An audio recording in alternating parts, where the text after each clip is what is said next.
আপনারা হয়তো ইতিমধ্যে জানতে পারতেছেন যে যারা ইতিমধ্যে সমন্বয়ক ছিল তারা কিন্তু ইতিমধ্যে নতুন একটি সুর তারা উঠিয়েছে যে বাংলাদেশের যে রাষ্ট্রপতি শাহাবুদ্দিন চুপ্পু সাহেব ওনাকে আপনার রাষ্ট্রপতির যেই পদ রয়েছে সেখান থেকে পদত্যাগ করার জন্য তারা কিন্তু ইতিমধ্যে একটি পায়ে তারা কিন্তু চালাচ্ছে।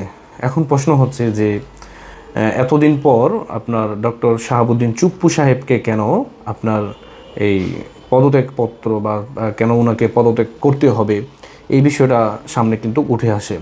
আপনারা জানেন ইতিমধ্যে যে আমাদের যে আগের যে সংবিধান রয়েছে সেই সংবিধান অনুযায়ী কিন্তু আপনার বর্তমান যে অন্তর্বর্তীকালীন যে সরকার ডক্টর ইউনূস সে কিন্তু আপনার শপথ গ্রহণ করে এবং কি এদেশের মানুষের জানমাল নিরাপত্তা দেওয়ার বিষয়ে সে কিন্তু অঙ্গীকারবদ্ধ হয়। এখন প্রশ্ন হচ্ছে যে শাহাবুদ্দিন চুপ্পু সাহেব আমাদের বাংলাদেশের রাষ্ট্রপতি বা উনি সর্বোচ্চ ক্ষমতায় উনি এখন বর্তমান রয়েছে, যদিও বাংলাদেশের যে প্রধানমন্ত্রী জননেত্রী শেখ হাসিনা উনি কিন্তু ইতিমধ্যে ভারতে রয়েছে 5 আগস্টের পর থেকে।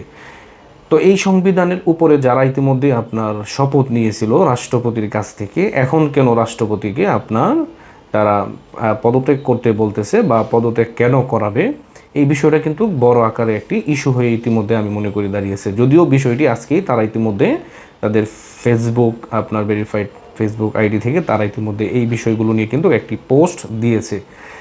আমরা মনে করি যে এগুলো হচ্ছে ষড়যন্ত্রের একটি অংশ, কারণ বাংলাদেশের সংবিধান অনুযায়ী এখনও প্রধানমন্ত্রী রয়েছেন শেখ হাসিনা এবং সংবিধান অনুযায়ী এখন পর্যন্ত নিয়োগপ্রাপ্ত হিসেবে শাহাবুদ্দিন চুপ্পু সাহেব উনিও কিন্তু আপনার রাষ্ট্রপতি হিসেবে এখন পর্যন্ত বহাল রয়েছে। এখন যদি আবার শেখ হাসিনার মতন আপনার জোরপূর্বকভাবে কেন আপনার অপচেষ্টা করে তাকে যদি আপনার রাষ্ট্রপতির পদ থেকে সরানো যেতে পারে, তাহলে কিন্তু তারা মনে করবে যে আমরা ইতিমধ্যে সাকসেস হয়ে গেছি। কেন রাষ্ট্রের সবচেয়ে বড় দুটি পদ থাকে, একটি হচ্ছে আপনার রাষ্ট্রপতি, তারপর হচ্ছে আপনার প্রাইম মিনিস্টার। এই দুইটি পদ কিন্তু আপনার একটি রাষ্ট্রের জন্য গুরুত্বপূর্ণ পদ। তার মানে এই দুইটি পদ থেকে ইতিমধ্যে একজনকে তারা সরিয়ে দিয়েছে এবং কি আরও একজনকে তারা সরাতে ইতিমধ্যে নানান আপনার ষড়যন্ত্র ইতিমধ্যে কিন্তু তারা করে যাচ্ছে এবং কি তারা সফল হওয়ার একটি চিন্তাধারাও কিন্তু তারা ইতিমধ্যে করতেছে।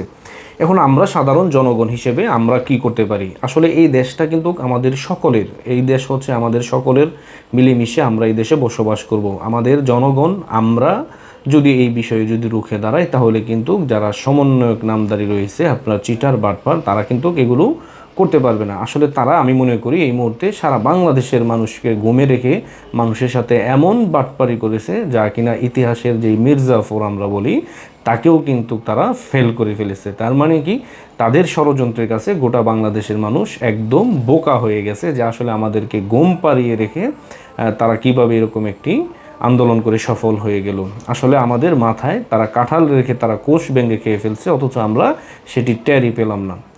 এই জন্য বলবো যে রাষ্ট্রপতি শাহাবুদ্দিন চুপ্পু সাহেব উনি যেহেতু রাষ্ট্রের দায়িত্বে রয়েছেন, রাষ্ট্রপতির দায়িত্বে, উনি যেন সেখানেই বহাল থাকে এই বিষয়ে আমাদেরকে সবাইকে ঐক্যবদ্ধ ভূমিকা রাখতে হবে এবং কি উনি যাতে করে রাষ্ট্রপতি হিসেবে থাকে এবং কি আগামী নির্বাচন দেওয়ার আগ পর্যন্ত উনি রাষ্ট্রপতির দায়িত্বে বহাল থাকুক, এটাই কিন্তু আমরা চাই। এবং কি এটা আমি মনে করি যে দেশের প্রায় 70% জনগণের এটাই মতামত থাকবে বলে আমি মনে করি।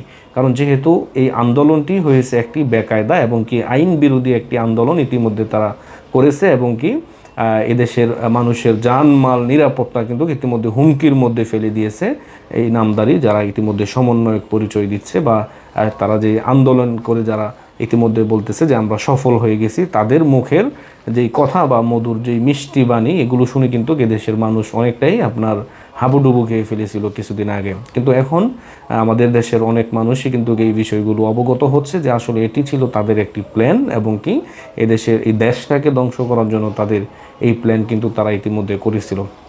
এই জন্য বলবো সবার জায়গা থেকেই আমাদের দাবি জানাতে হবে যে রাষ্ট্রপতি শাহাবুদ্দিন চুপ্পু সাহেব উনি যাতে করে আপনার রাষ্ট্রপতি হিসাবে বহাল থাকে এবং কি তারা যেন কোনো ষড়যন্ত্র করতে না পারে। আজকের ভিডিও এই পর্যন্তই।